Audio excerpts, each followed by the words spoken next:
Hello friend, welcome to the channel solution. आज हम अपने नर्वस सिस्टम का एक और महत्वपूर्ण लेकिन छोटा सा टॉपिक डिस्कस करने वाले हैं। यह है आपका synaptic transmission process in nerve. यानी कि जब कभी भी आप किसी भी चीज को टच करते हो या कोई भी स्टिमुली आपके बॉडी के किसी पर्टिकुलर सेंस पार्ट में आती है, तो हमको ये पता कैसे चलता है कि आपने इन इन चीज़ों को टच किया है, महसूस किया है। तो वहाँ टच करने से लेकर के आपके ब्रेन तक जो भी सिग्नल है वो कैसे प्रोपोगेट होता है, कैसे मूव करता है, इसी को हमको समझना है। और इसको समझने के लिए साइनेप्टिक ट्रांसमिशन प्रोसेस को समझना पड़ेगा। तो साइनेप्टिक ट्रांसमिशन मतलब क्या होता है? ट्रांसमिशन का तो मतलब होता है कि एक से दूसरी जगह, दूसरी से फिर आगे मूव करते जाना, वो आपका ट्रांसमिशन है। लेकिन साइनेप्टिक मतलब जहाँ पे दो नर्व आपस में मिलते हैं, हालांकि फिजिकली टच नहीं करते हैं, इसको साइनेप्स बोलते हैं। इसमें प्री साइनेप्टिक यानी कि साइनेप्स के पहले का नर्व और पोस्ट साइनेप्टिक यानी कि साइनेप्स के बाद का नर्व इन्वॉल्व होते हैं और वो मैसेज को आगे बढ़ाते रहते हैं। इसको अगर आप समझना चाहेंगे तो हम एक एग्जांपल कंसिडर करते हैं, दो एग्जांपल ले लेते हैं बेसिकली।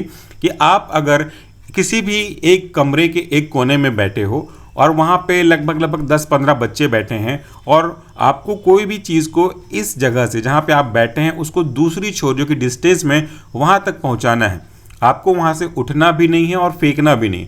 तो आप क्या करोगे? जनरली हमने ये बचपन में खेला हुआ है, आप उस ऑब्जेक्ट को सामने वाले को पास करोगे, जिसको आप दूसरा काउंट कर सकते हो सीक्वेंस वाइज। दूसरा वाला व्यक्ति अपने सामने को पास करेगा, जिसे आप तीसरा कहोगे। वो व्यक्ति फिर आगे को पास करेगा, जिसे आप चौथा कहोगे। तो इस तरीके से वो एक दूसरे को पास करते जाएंगे। फाइनली कब तक पास करते जाएंगे?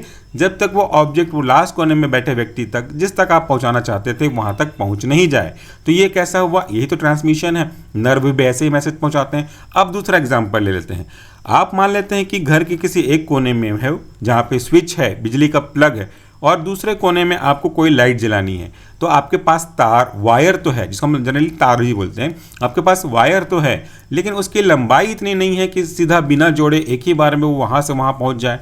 तो आपके पास तार की कमी नहीं है, बट छोटे छोटे हैं। अब आप क्या करोगे? आप सभी छोटे छोटे वायर को आपस में जोड़ोगे और उसको जोड़ जोड़ के इतना लंबा करोगे कि वो स्विच बोर्ड के प्लग से लेकर के जहाँ पे लाइट पहुँचाना है वहाँ तक पहुँच जाए। और आप जैसे ही स्विच को ऑन करोगे, करंट मूव करेगा और बल्ब जलने लगेगा।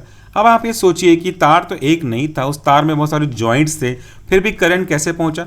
करंट शुरू से जब प्लग में लगाया वहाँ से निकला, जहाँ पे वो तार खत्म हुआ उसके बाद जॉइंट था, जॉइंट के बाद अगले तार में गया, फिर जॉइंट था, फिर अगले तार में, फिर जॉइंट, फिर अगले तार में। इस तरीके से वो चीज़ें आगे चलती गई। कब तक चली गई? जब तक बल्ब जल नहीं जाता। शुरू कहाँ से हुआ?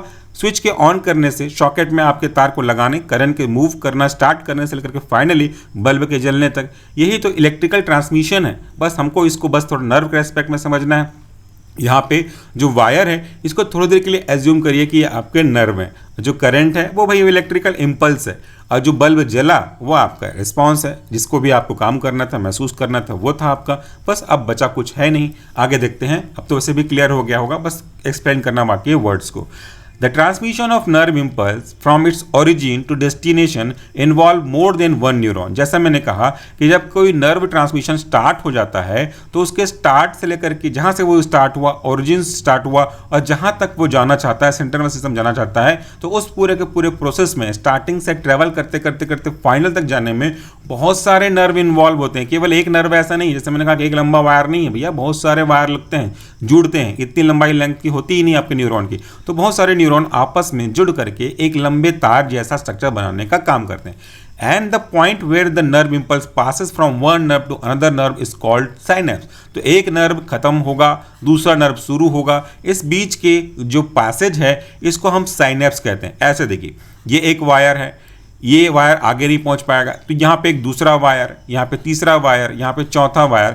तो ये फिजिकली वायर टच करेंगे, बट हमारे जो न्यूरॉन है, साइनेप्स है, वो फिजिकली टच नहीं करता। तो ये जहाँ पे जंक्शन मिलेंगे इसे हम साइनेप्स ही तो कहेंगे। चलिए इसको मिटा देते हैं। इसके बाद आगे बढ़ते हैं। Synapse is the area where the terminal branch of axon, इसको हम एक्सॉन टर्मिनल भी बोल सकते हैं, of one neuron passes the information to the end of dendrites of the another neuron. इसका मतलब क्या है, अगर आपने पहले हमारे स्ट्रक्चर ऑफ न्यूरॉन को देखा होगा तो बहुत अच्छे से आपको समझ में आ जाएगा। पहले मैं इसको समझाता हूँ, फिर डायग्राम से आपको एक्सप्लेन करूंगा। Synapse is the area, synapse क्या है, ये एक ऐसा एरिया है जहां पे एक नर्व का एक्सॉन टर्मिनल दूसरे नर्व के डेंड्राइट के साथ कांटेक्ट में आता है और इंफॉर्मेशन को एक से दूसरी जगह ट्रांसफर करता है। यहाँ पे डायग्राम में देखिए, आपको ये डायग्राम में ये नर्व दिखाई दे रहा है, ये नर्व का ये जो हिस्सा आपको निकले हुए दिखाई दे रहे हैं ये डेंड्राइट्स हैं, ठीक। और ये उसी के रेस्पेक्ट में, ये तो हमारा न्यूक्लियस हो गया, ये सेल बॉडी हो गया, ये डेंड्राइट्स हो गया, ये नोड ऑफ रेनवियर हो गया, ये माइलिन शीथ हो गया, ये एक्सॉन टर्मिनल हो गया। तो ये एक पॉइंट हो गया, ठीक है। अब यहाँ पे वैसा ये जो आप देख रहे हैं वैसा ही एक यहाँ पे भी आपको नर्व दिखाई दे रहा है। तो यहाँ पे आपका जो टर्मिनल है, नर्व टर्मिनल, यानी कि हम लोग एक्सॉन के रेस्पेक्ट में बात करें तो एक्सॉन टर्मिनल, ये वाला हिस्सा एक्सॉन टर्मिनल है इस नर्व के रेस्पेक्ट में। इसको हम नंबर कर देते हैं, ये अगर फर्स्ट है और ये अगर सेकेंड है तो ऐसा समझो कि फर्स्ट वाले का एक्सॉन टर्मिनल ये आगे सेकेंड वाले के जो डेंड्राइट्स है इसमें इस तरीके से कांटेक्ट होता है। तो जो भी मैसेज आएगा वो ऐसे ही तो यहाँ से मूव करेगा। तो ये जो जंक्शन है जहाँ पे दोनों मिल रहे हैं यही तो हमारा साइनेप्स कहलाता है। आगे फिर और पॉइंट को हम कवर करेंगे, आगे बढ़ते हैं।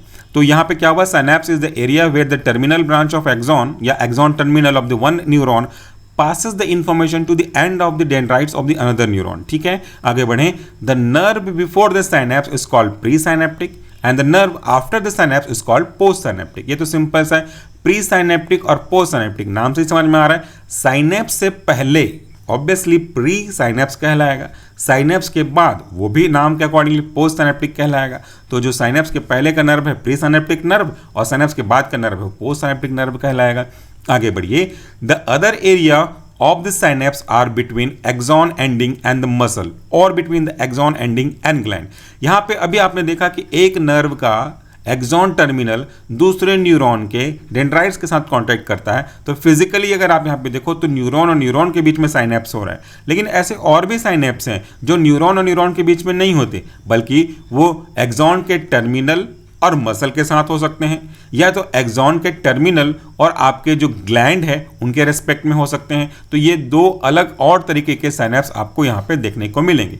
The axon terminal of the presynaptic neuron break into minute branches that end into a small swelling called synaptic knob।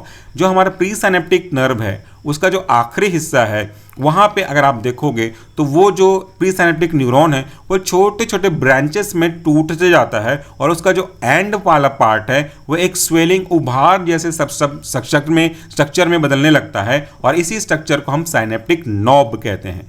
ये साइनेप्टिक नॉब बहुत इंपॉर्टेंट है और ये कंसिस्ट करता है स्फेरिकल साइनेप्टिक वेसिकल को।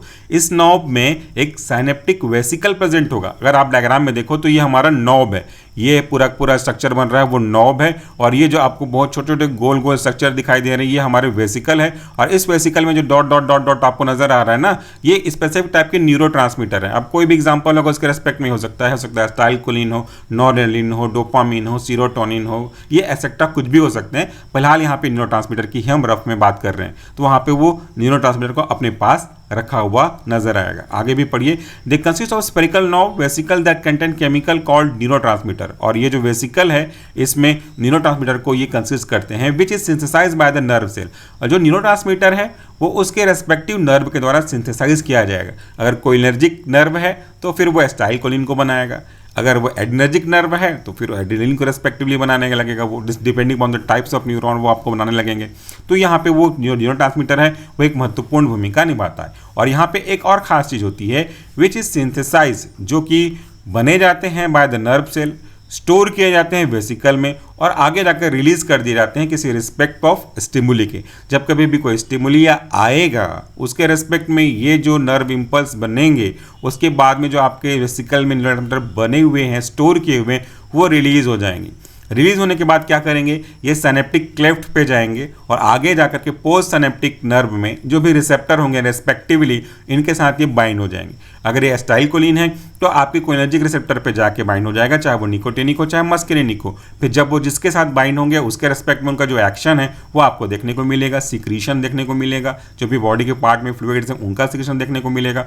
तो ये था हमारा synaptic transmission process in nerve. अब आप डायग्राम पे थोड़ा फोकस करेंगे तो मैं इनको एक बार क्लियर कर दूं ताकि हम डायग्राम को वापस से रिकॉल कर सके कि जो हमने थ्योरी में पढ़ा वो आप क्या समझ सकते हो इस डायग्राम की मदद से।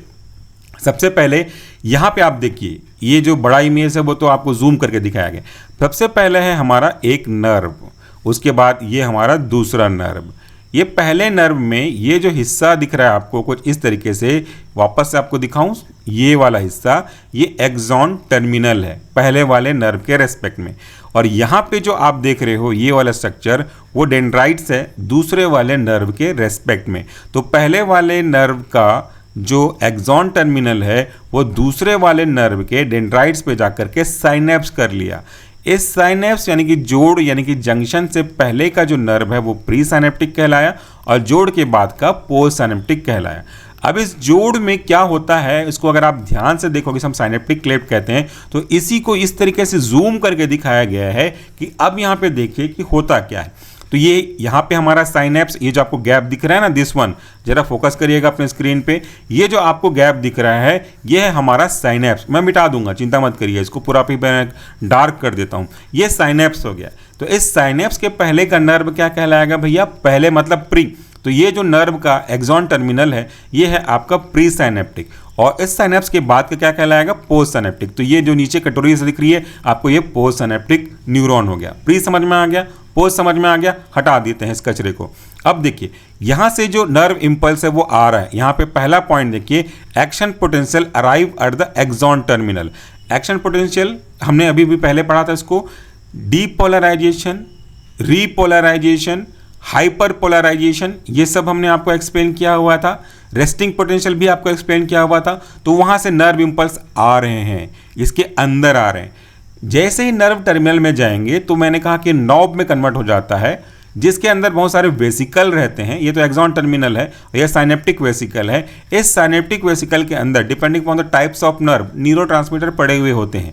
जब कभी भी सेकेंड स्टेप में देखिए, सेकेंड स्टेप क्या कहता है, voltage gated calcium channel open and calcium enter the axon terminal. Calcium एक महत्वपूर्ण भूमिका निभाता है इन न्यूरोट्रांसमीटर के रिलीज के लिए। तो जैसे ही voltage gated calcium channel open होगा वैसे ही कैल्शियम एंटर करेगा एक्सॉन टर्मिनल में, और उसके बाद कैल्शियम की जो एंट्री है वो कॉज करती है न्यूरोट्रांसमीटर कंटेनिंग सिंपैथिक वर्टिकल को कि वो रिलीज करे कि आगे जाकर के जो भी न्यूरोट्रांसमीटर उसके अंदर है वो एक्सोसाइटोसिस प्रोसेस के द्वारा रिलीज किया जाए।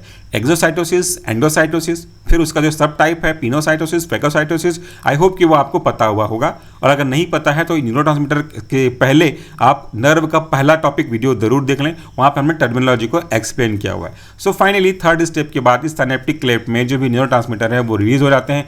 इसके बाद ये न्यूरोट्रांसमीटर डिफ्यूज हो जाते हैं अक्रॉस द साइनेप्टिक क्लेफ्ट, और आगे जाकर के अपने पोस्ट साइनेप्टिक नर्व के पास जो रिसेप्टर प्रेजेंट है उनमें जाके बाइंड हो जाते हैं, और उनके बाइंड होने के बाद उनका अपना एक स्पेसिफिक एक्शन, जिसे हम फार्माकोलॉजिकल एक्शन कहते हैं, वो हमको देखने को मिलता है। तो ये तो छोटा सा टॉपिक, लेकिन इस टॉपिक को समझने के लिए आपको इसके पहले की वीडियोस को सीक्वेंस वाइज देखना बहुत आवश्यक है, वरना अगर आप बीच के स्किप कर देंगे सीधा इस पॉइंट पे समझेंगे तो आपको कुछ समझ में भी नहीं आएगा कि बेसिक टर्म्स हम क्या जो बात कर रहे हैं वो है क्या। आपको नर्व समझ नहीं आएगा, ट्रांसमिशन समझ में नहीं आएगा, presynaptic, postsynaptic, action potential, depolarisation, repolarisation, hyperpolarisation, resting potential, ये चीज़ें आपको समझ में नहीं आएंगी। इसलिए चाहिए कि आप पहले से देखें, सीक्वेंस से देखें, सब कुछ क्लियर हो जाएगा। अगर आप आज का नोट्स, इससे पहले के पढ़ाए गए टॉपिक के नोट्स ऐप के अंदर डाउनलोड करना चाहते हैं, इन सभी टॉपिक्स को जो हमने कवर किया है और जो कवर करेंगे उन सब के एक साथ ऑनलाइन एमसीक्यूज को पार्टिसिपेट करना चाहते हैं, तो आप डाउनलोड करिए सॉल्यूशन फार्मेसी का मोबाइल ऐप।